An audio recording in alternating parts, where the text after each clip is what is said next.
Muchísimas gracias. El turno ahora es para el doctor Alejandro Linares, ex magistrado de la Corte Constitucional, con su conferencia La facultad reglamentaria del Ministerio del Trabajo, límites, control judicial y seguridad jurídica para los empleadores. Señor Linares, bienvenido. El escenario es suyo. Ya sabe que puede seguir el tiempo a disposición en las pantallas.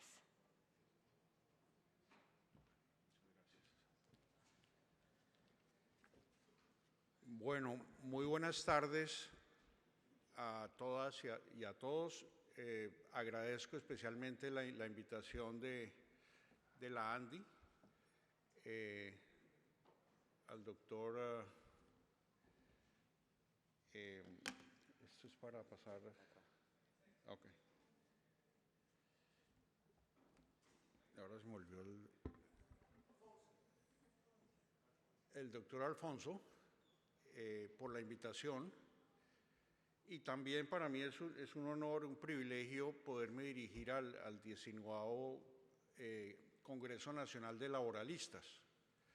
Debo confesar que cuando llegué a la Corte Constitucional nunca me imaginé que el tema laboral y de seguridad social fuera tan importante y tan relevante en las sentencias de la Corte Constitucional. ¿Y por qué? Porque estamos hablando de los derechos, digamos, fundamentales, no solo al trabajo, sino también a la seguridad social. Y si ustedes revisan, la jurisprudencia de la Corte es muy rica en materia laboral, en materia de seguridad social, no tanto así en materia de derechos digamos, de negociación colectiva. Por allá una sentencia con ponencia de Luis Ernesto Vargas que fragmentó los sindicatos, pero a partir de la sentencia que es anterior a mi periodo no ha habido sentencias en materia de negociación colectiva. La idea que yo tengo a esta hora de la tarde es que, primero, que no se duerman. Segundo, compartir con ustedes lo que piensa no solo la Corte Constitucional, sino el Consejo de Estado en materia de hasta dónde llega la facultad reglamentaria del Estado. Y para efectos de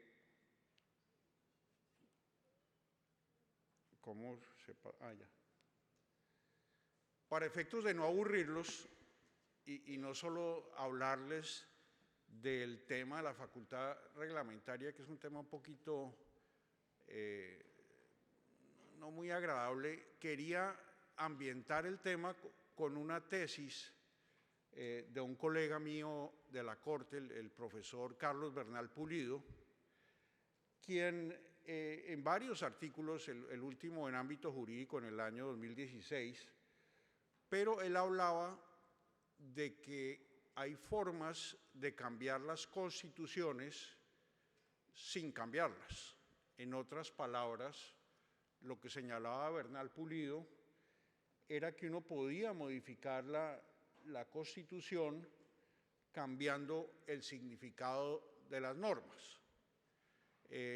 Esto me trae, esta tesis, yo la recogí luego de que el presidente Petro, de pronto muy hábilmente el ministro Sanguino, descubrieron que en la Constitución, en el artículo 53, hablaban de salario mínimo vital y móvil, o remuneración mínima vital y móvil.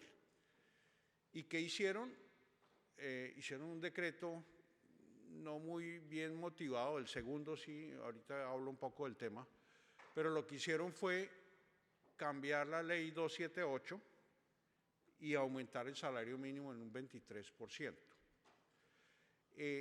Ese es un cambio, digamos, en mi opinión, revolucionario. Creo que es un hit que se anotó el presidente Petro. No sé quién en el gabinete del ministro Sanguino se le ocurrió esa idea, pero fue una idea extraordinaria. ¿Por qué? Porque y a pesar de que no estamos todavía hablando de la potestad reglamentaria, pero el gobierno debe fijar el salario mínimo anualmente de acuerdo con la ley 278.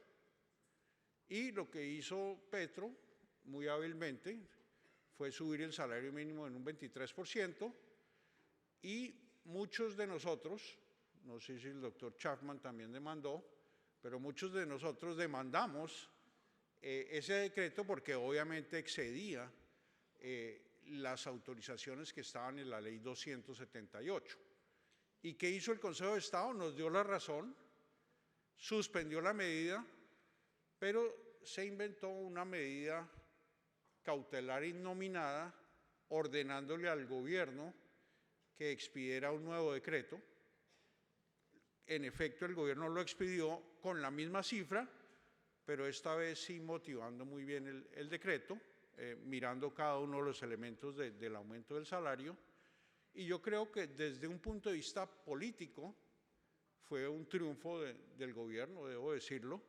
Desde un punto de vista del Estado de Derecho, no tanto, estamos a la espera de que diga la sección segunda del Consejo de Estado, pero ese ejemplo que yo traigo es simplemente para ilustrar el tema de que en los nuevos gobiernos, no importa si son de derecha o de izquierda, hay cierto populismo vía decretos. Pongo el ejemplo del presidente Trump, quien el día de su posesión tenía preparadas más de 100 órdenes ejecutivas, algunas de ellas inconstitucionales, pero eso lo que muestra es que en un mundo de populistas uno no quiere ir al Congreso, sino que es mejor gobernar por decreto.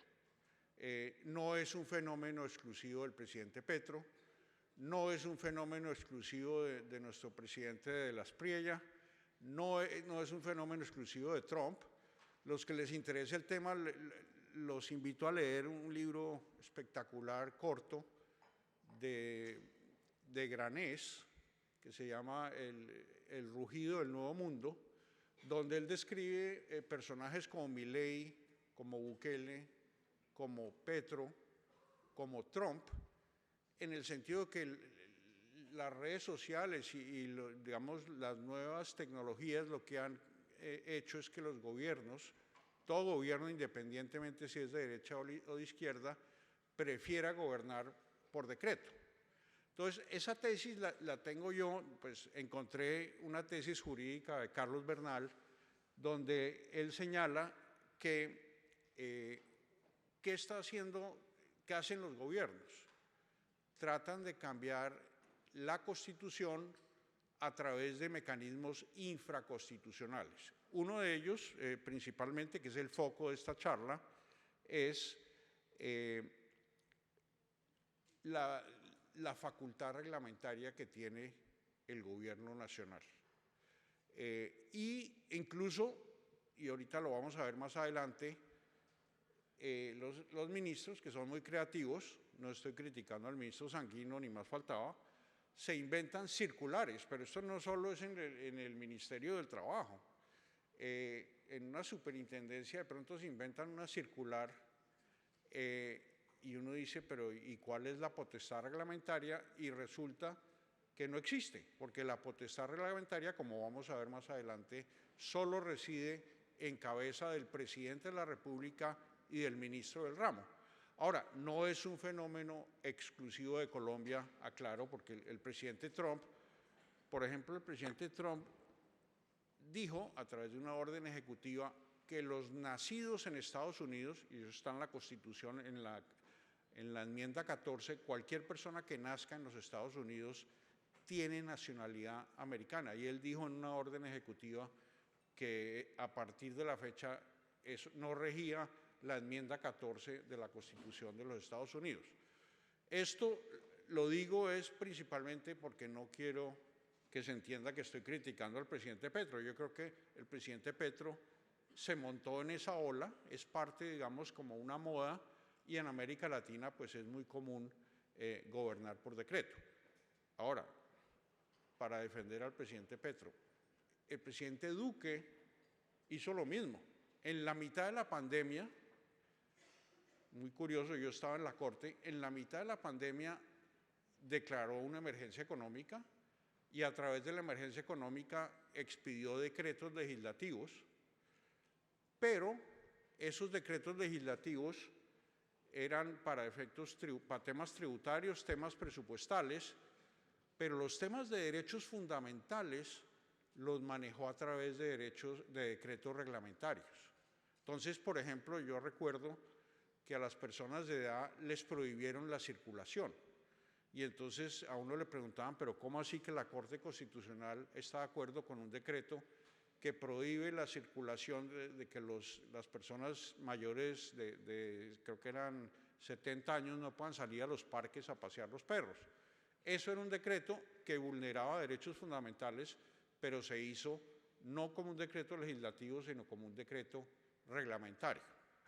Entonces, ilustro el tema para mostrar que nuestros gobiernos les gusta, o sea, a mí también si fuera gobernante me gustaría gobernar por decreto, porque no tengo la dificultad de ir al Congreso, que es donde se deben hacer las leyes. Por eso, digamos, esta mutación infraconstitucional, como lo llama Bernal, es la posibilidad de que uno gobierne, o sea, cambie el significado de la Constitución a través de decretos o incluso de circulares. ¿Y qué pasa? Que si nadie demanda la norma ante el contencioso, ante el Consejo de Estado, la norma, a pesar de ser inconstitucional, sigue vigente en el ordenamiento. ¿Y qué ocurre? Pues que quedamos en lo que nos pasa a muchos de los ciudadanos cuando dejamos de ser magistrados, y es que quien manda es el legislador de ventanilla. O sea, ahí cuando uno va a hacer un trámite ante cualquier entidad pública, es mucho más importante la circular o las instrucciones que emitió el director de la entidad que lo que dice la Constitución política. Y uno obviamente no tiene el tiempo ni los recursos para ir a demandar todas las normas que están expidiendo de naturaleza reglamentaria, que están expidiendo los entes públicos. El efecto es que en la práctica hay una sustitución fáctica en virtud de la cual el significado de unos derechos fundamentales que están en la Constitución cambia. Por ejemplo, nuestra Constitución es muy rica en decir que la única forma de limitar los derechos fundamentales es a través de la ley. Y también dice que ningún funcionario público puede inventarse requisitos que no estén en la ley. Y uno ve esos principios, pero en la práctica, realmente, en la práctica, en la realidad, el ciudadano tiene que someterse a una cantidad de reglamentaciones, a lo que yo llamo la legislación de ventanilla, que mientras no se caiga, pues sigue vigente, y eso es lo que genera, digamos, la praxis diaria. Yendo ya a la función reglamentaria, y ahorita me meto en el tema laboral, el fundamento constitucional de la potestad reglamentaria está en el artículo 189 de la Constitución. La Corte lo ha definido como un acto administrativo, en virtud del cual el gobierno puede reglamentar las leyes, volverlas operativas, y hay muchas jurisprudencias que han dicho que el gobierno, por ejemplo, no puede crear obligaciones a través de decretos reglamentarios, ni puede inventarse requisitos que no están en la ley, ni puede exceder la potestad reglamentaria, cuyo único objetivo, en palabras de la Corte, es volver explícito lo que estaba implícito en la ley. Y la naturaleza, digamos, de esa potestad es que es una potestad administrativa, no legislativa, que es perpetua, que es intangible, que es indelegable, y reside en esencia en el presidente de la República con el ministro del ramo. Los principios que ha señalado la jurisprudencia son importantes. Primero, el decreto reglamentario está subordinado a la ley. Parece muy sencillo, pero no siempre es así. Segundo, esa facultad reglamentaria es inversamente proporcional a lo que dice la ley. En otras palabras, a mayor regulación de la ley, menor es la potestad reglamentaria. Una ley que no haya sido muy detallada da mayor campo a la potestad reglamentaria que una ley que haya regulado el mayor número de temas. Y cuando se analiza por parte de los jueces si se excedió o no se excedió la facultad, hay lo que se llama el bloque de legalidad. El bloque de legalidad no solo son las leyes, sino también incluye el tema de la Constitución. Y de cierta manera, lo que ha dicho también la jurisprudencia es que hay una reserva de ley donde esa reserva de ley es fundamentalmente para los derechos fundamentales, los sitios de la Constitución donde dice de acuerdo con la ley, y además la ley es la que señala las competencias de cualquier funcionario público. Aquí hay algunos ejemplos de reserva de ley en materia laboral. Esto es muy interesante. Esta discusión se dio recientemente con lo del salario mínimo. Resulta que el artículo 53 de la Constitución señala que el Congreso de la República tiene que expedir el Estatuto del Trabajo. Hasta el día de hoy, el Congreso de la República ha expedido leyes en materia laboral, expidió la ley pensional que está ahorita en la Corte Constitucional, expidió la reforma laboral, pero no ha expedido, digamos, todos los temas que trae el artículo 53 de la Constitución, incluido el tema de la remuneración mínima vital y móvil. ¿Qué ha hecho el gobierno? Lo hizo, como ya señalaba yo, de una manera muy adecuada. Interpretó a través de un decreto qué quiere decir una remuneración mínima vital y móvil, y de cierta manera, mientras el Consejo de Estado no diga nada, pues esa es la ley que nos va a regir, y vamos a ver cómo va a ser el aumento del salario mínimo del año entrante, en el entendido que un gobierno, digamos, que tiene una gran maquinaria de mercadeo, pues seguramente va a querer aumentar el salario mínimo por encima de los factores, incluida la inflación, de los factores que trae la ley 278, y va a ir mucho más allá que los incrementos en productividad. Entonces vamos a ver una mayor actividad de los abogados demandando decretos ante el contencioso.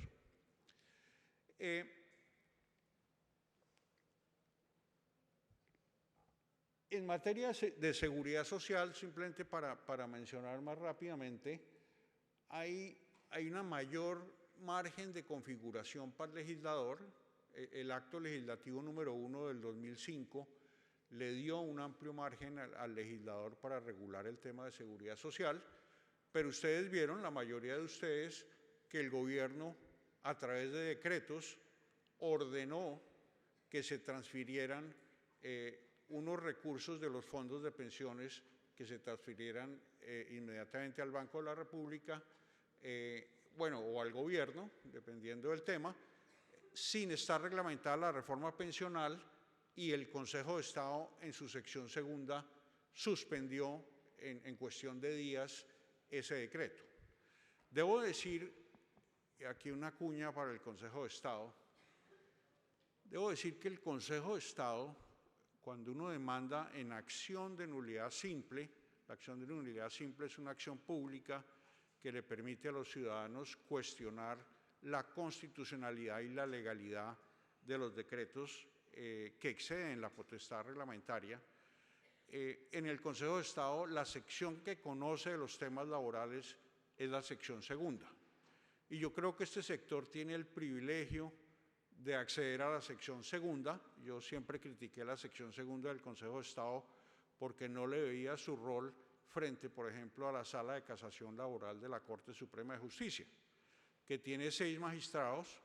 La sección segunda del Consejo de Estado tiene también 6 magistrados, lo cual quiere decir que tienen más capacidad de trabajo, y por eso hemos visto esa agilidad que ha tenido el Consejo de Estado al suspender decretos que exceden la facultad que está en la ley. ¿Qué quiero decir con esto? Que cuando uno trabaja en otros sectores de la economía que no son laborales, le toca a uno irse a esperar años una suspensión provisional en la sección primera del Consejo de Estado. La sección primera del Consejo de Estado conoce de todos los decretos, salvo los laborales, que los conoce la segunda, y salvo los que conoce la sección tercera, que tienen que ver con contratación estatal o responsabilidad extracontractual. Para los que no están familiarizados, porque los laboralistas son más de la Sala de Casación Laboral, en el Consejo de Estado la sección segunda tiene 6 magistrados y ha sido particularmente eficiente en controlar los decretos del gobierno del presidente Petro, los de pensiones, el de salario mínimo. No sé si ya se demandó, ahorita vamos a ver más adelante, el decreto de intermediación laboral o el decreto que tiene que ver con algunos temas relacionados, intermediación laboral, y el otro tema que no me acuerdo en este instante, la negociación colectiva multinivel que hoy estuvimos apreciando aquí en este foro. Me imagino que hay muchas demandas para esos decretos, y yo creo que lo bueno para este foro es que la sección segunda del Consejo de Estado es mucho más eficiente que cualquier otra sección del Consejo de Estado. Aquí unos ejemplos, porque yo creo que la mejor forma de entender la potestad reglamentaria es con ejemplos. En la ley 2466 se expidió un decreto que es el 581. Muchos clientes me han dicho que si se puede demandar ese decreto. La respuesta es obviamente que sí.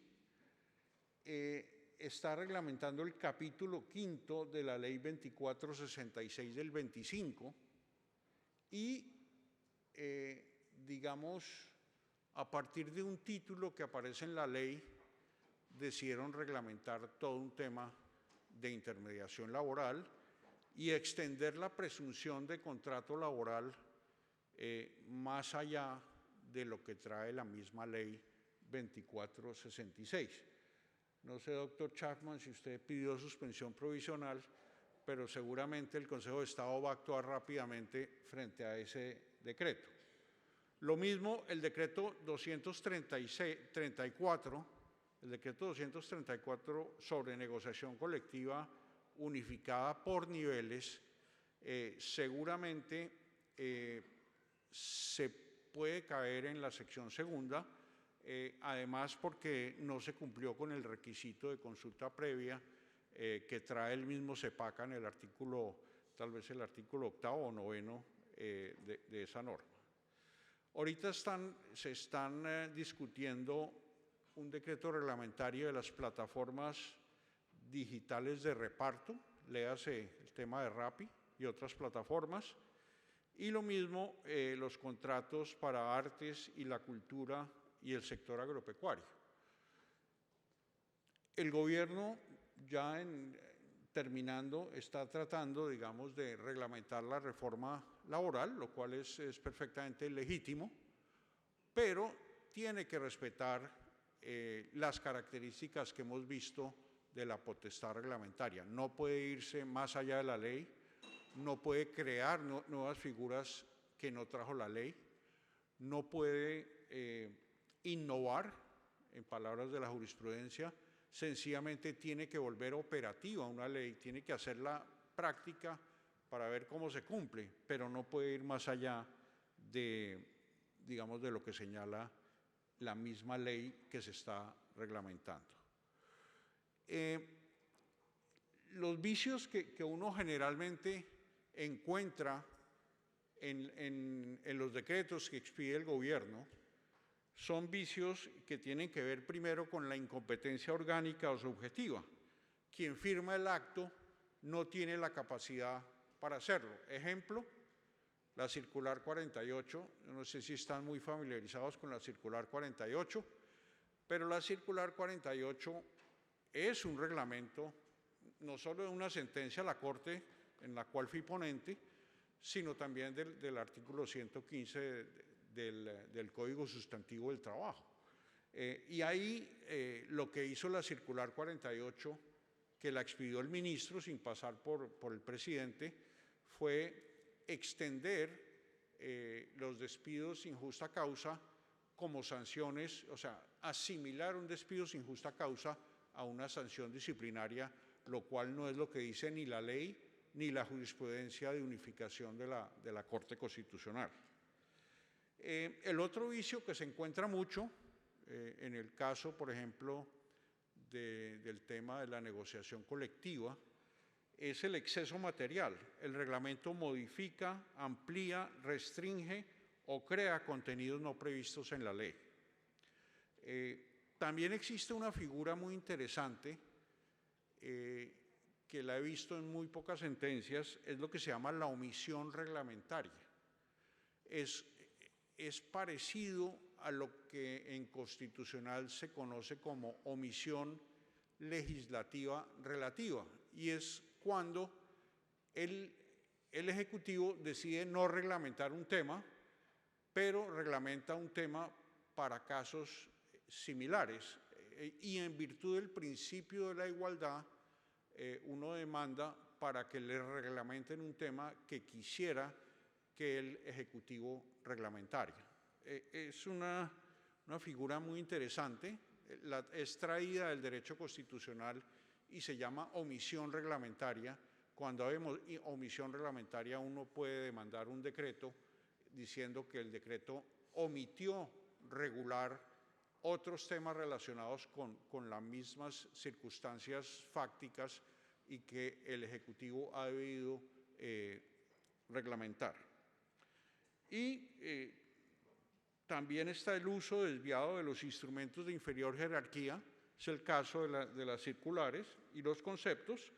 A veces se encuentra uno con conceptos del Ministerio del Trabajo que son abiertamente inconstitucionales, circulares, órdenes ejecutivas, toda una serie de actos administrativos inferiores al rango de decreto que están modificando las leyes de naturaleza laboral. ¿Cómo uno ataca esos vicios como ciudadano? Pues primero que todo está la acción de nulidad por inconstitucionalidad. Esta acción de nulidad por inconstitucionalidad yo nunca la recomiendo, porque desde el punto de vista práctico, quien conoce de una acción de nulidad por inconstitucionalidad es la Sala Plena del Consejo de Estado. Entonces, si ustedes quieren que se les demore su acción de nulidad simple, solo métanla por vicios de constitucionalidad y entonces eso va al Pleno, o sea, va a la Sala contenciosa plena que tiene que decidir sobre la acción. Entonces es mejor meter la segunda, que es la que yo utilizo más a menudo, que es la acción de nulidad simple, en la cual, primero, no se requiere probar un interés, segundo, está en juego la vulneración del orden jurídico, tanto la Constitución como la ley, y en la medida en que uno quiera que lo resuelva la sección segunda, no es sino meterle argumentos de naturaleza legal, porque si uno mete todos los argumentos de naturaleza constitucional, por competencia se va a la Sala Plena del Consejo de Estado y esa acción puede durar años. Mientras que hemos visto la sección segunda ha sido mucho más eficiente recientemente. Yo creo que el hecho de que haya 6 magistrados en la sección segunda ayuda con la eficiencia en estos temas. También está la medida cautelar de suspensión provisional. Yo creo que hemos visto recientemente que el Consejo de Estado ha encontrado, digamos, se ha encontrado eco de los litigantes para suspender provisionalmente los decretos.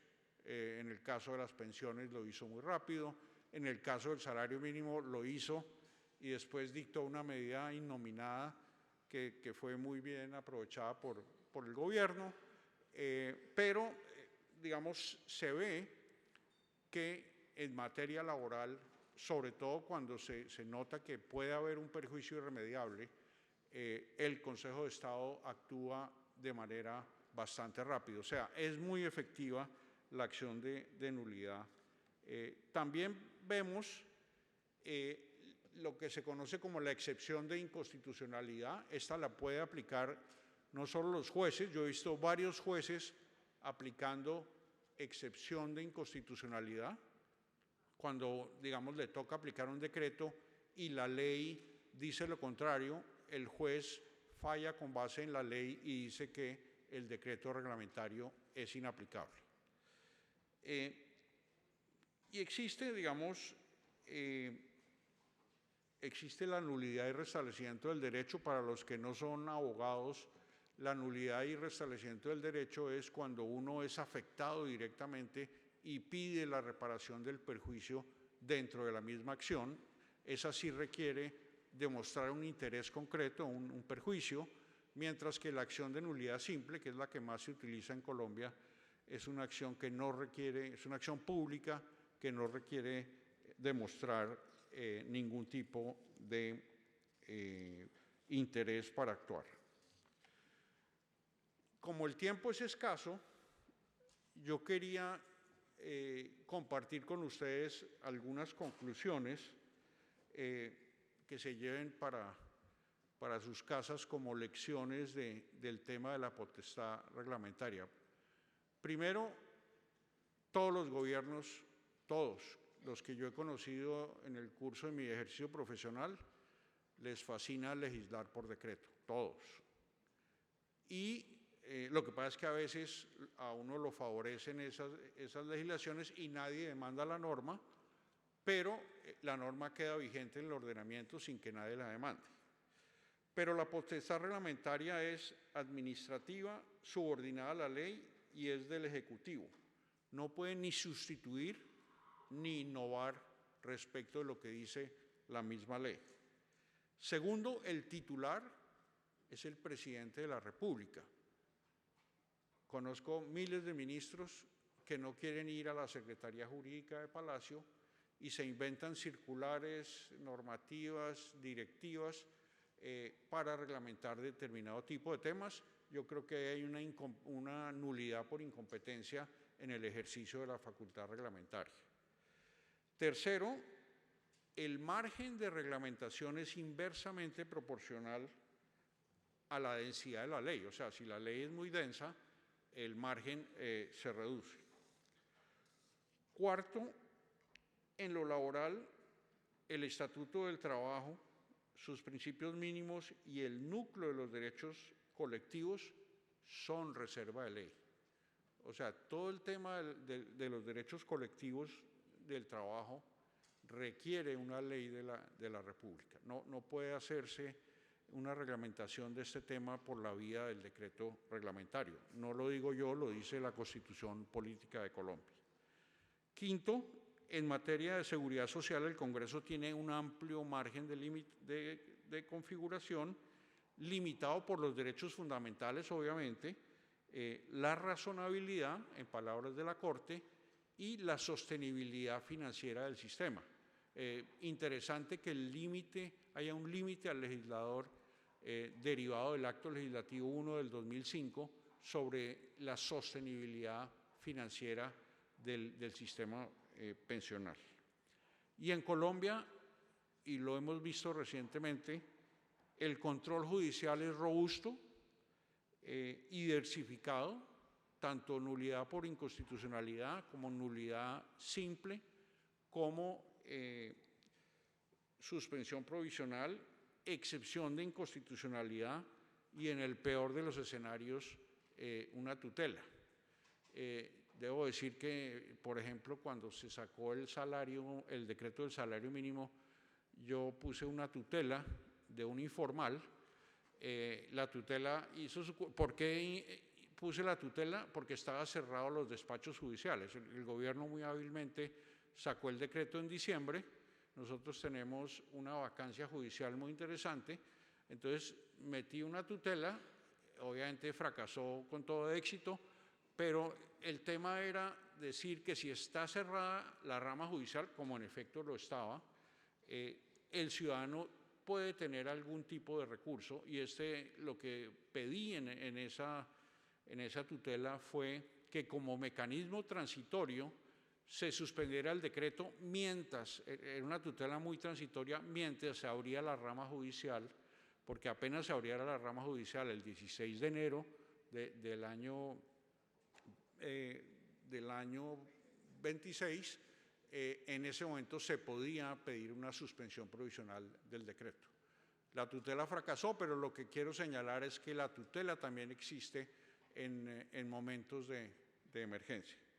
Esto era todo lo que yo quería compartir con ustedes, pero creo que ya para cerrar quisiera agradecer al gobierno del presidente Petro, porque nos ha dado mucho trabajo, no solo a los constitucionalistas, sino a los abogados laboralistas. Yo creo que la actividad del presidente en materia laboral y del ministro Sanguino en la reglamentación de las normas y en la nueva reforma laboral, yo creo que pues, son buenas para los abogados, pero también son, digamos, debe